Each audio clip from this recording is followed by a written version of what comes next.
अस्सलामुअलैकुम रहमतुल्लाहि वबरकातुहू। प्यारे बच्चों, आज हम हमारी मराठी सुगम भारती इयत्ता 6वीं इस किताब से पढ़ने जा रहे एक नया टॉपिक जिसका नाम है अपार प्रेम। अपार प्रेम ये टॉपिक आज हम पढ़ने जा रहे हैं। सबसे पहले बच्चों हम चित्र देखते हैं। देखिए चित्र में आपको क्या दिखाई देता है? हिरन है और उसके बच्चे दिखाई दे रहे हैं और यहाँ झाड़ियों में छुपा हुआ एक सिंह भी दिखाई दे रहा है और ये तालाब है जिसमें कई तरह के कमल के फूल खिले हुए हैं। तो चलिए शुरू करते हैं। एका सरोवराकाठी घनदाट जंगल होते। पशु पक्षी, झाडे झुडपे, डोंगर दऱ्या, कडे कपाड्या, ओढे नाले यांनी वेढलेले हे जंगल होते.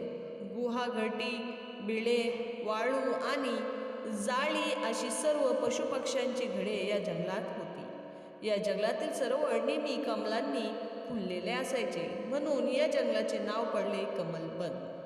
तर मुलांनो पहा, हा सरोवर म्हणजे मुलांनो तालाब, यानी बच्चों तालाब. तो जंगल में ये जो तालाब था उसमें हमेशा कमल के फूल खिले हुए रहते थे, इसीलिए इस जंगल का नाम कमलवन ऐसा रखा गया था. यहाँ पर सभी चरिंद परिंद के घरटे या घर बने हुए थे. चलिए आगे देखते हैं. कमलवनात एक कुटुंब राहत होते. हरिण, हरिणी आणि त्यांचे 2 पाडसे असे ते सुखी कुटुंब होते. पाडसे खूप खेळायची, एकामेकां सोडून कुठेही जात नसायची. त्यांना एकामेकांबद्दल खूप जीव्हाल होता. एकदा हे कुटुंब सरोवराकाठी पाणी प्यायला निघाले. पाडसे आनंदाने गाणी गात, खेळत, बागडत निघाली होती. त्यांच्यात सावधपणा होता आणि मनात जंगली पशूंची भीती होती. तेवढ्यात त्यांना एका मोठ्या झाडाच्या मागून 2 डोले चमकताना दिसले. तर मुलांनो, प्यारे बच्चों, देखिए यहाँ पर इस जंगल में एक परिवार रहता था जिसमें हिरन और उसके 2 बच्चे भी रहते थे. जिसमें अब ये 2 बच्चे जो अपने माता पिता के साथ रहते थे, पानी पीने के लिए तालाब के किनारे जा रहते हैं और गाते या मज़े करते हुए, खेलते हुए ये तालाब की तरफ निकलते हैं.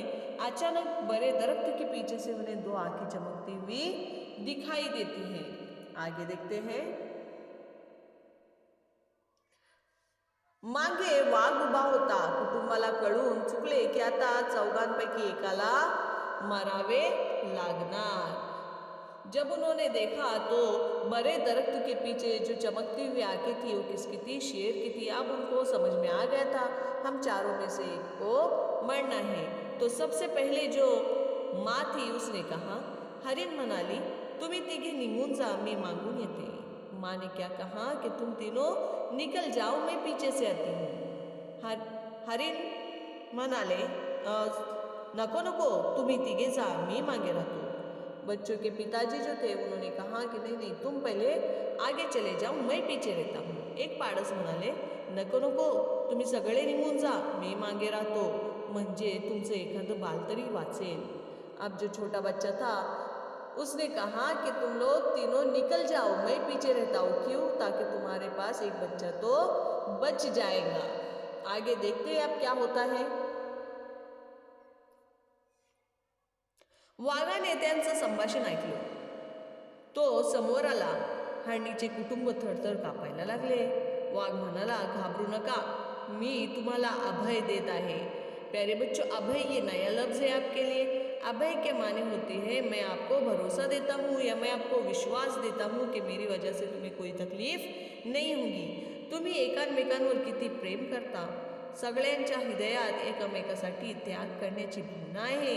एकामेकाविषयी अपार प्रेम आहे. अशा कुटुंबाला कोणाचं भय नसतं. तुम्ही जा, सुखी रहा, असे म्हणून वाघ निघून गेला.